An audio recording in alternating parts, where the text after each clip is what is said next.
नमस्कार दोस्तों, स्वागत है आपका एक बार फिर से हमारे चैनल सनातन धर्म ज्ञान पर, जहां मैं आपको सनातन धर्म से जुड़ी बहुत ही अद्भुत तथा ज्ञानवर्धक कहानियां सुनाती हूं।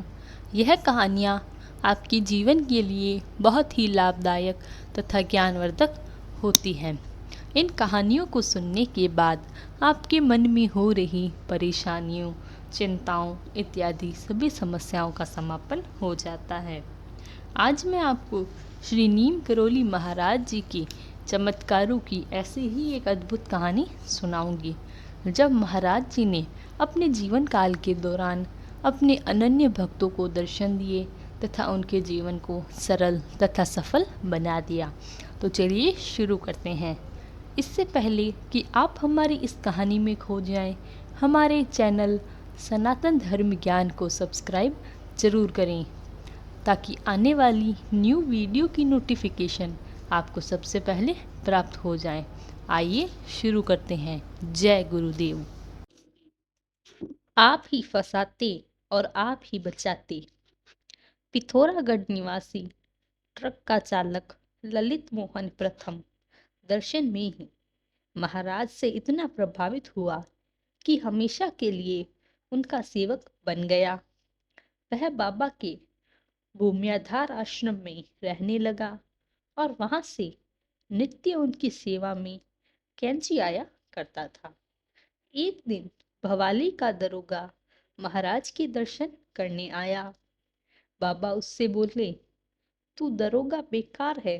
तेरे थाने के 4 किलोमीटर दूर हमारे भूम्याधार आश्रम में एक आदमी बिना लाइसेंस रिवॉल्वर रखे है और तुम उसे आज तक नहीं पकड़ सका। वह बोला, बाबा, अब आपसे पता चला, मैं कल ही उसे पकड़ लूंगा। दूसरे दिन सवेरे ललित मोहन ने एक मिठाई के डिब्बे में अपनी रिवॉल्वर रख उसे एक थैले में रख दिया और ऊपर से बहुत फूल और मालाएं रखकर नित्य की भांति कैंची आश्रम को उद्धृत हुआ। इतने में वह दरोगा कुछ सिपाहियों के साथ वहां आ पहुंचा। उसमें ललित ने पूछा, कहाँ जा रहा है? उसने उत्तर दिया, महाराज के दर्शन करने कैंची आश्रम। दरोगा ने एक झपटे से उसके हाथ का थैला ले लिया और देखने लगा। उसे फूलों का ढेर और मिठाई का डिब्बा दिखाई दिया। उसने वह सब सामान ललित को वापस कर दिया और उसे जाने दिया। जब ललित बाबा के सामने पहुंचा तो वह बोले, आज तुझे बचा दिया। अब यह रिवॉल्वर तुरंत जमा करा दे, नहीं तो कठिनाई में पड़ जाएगा।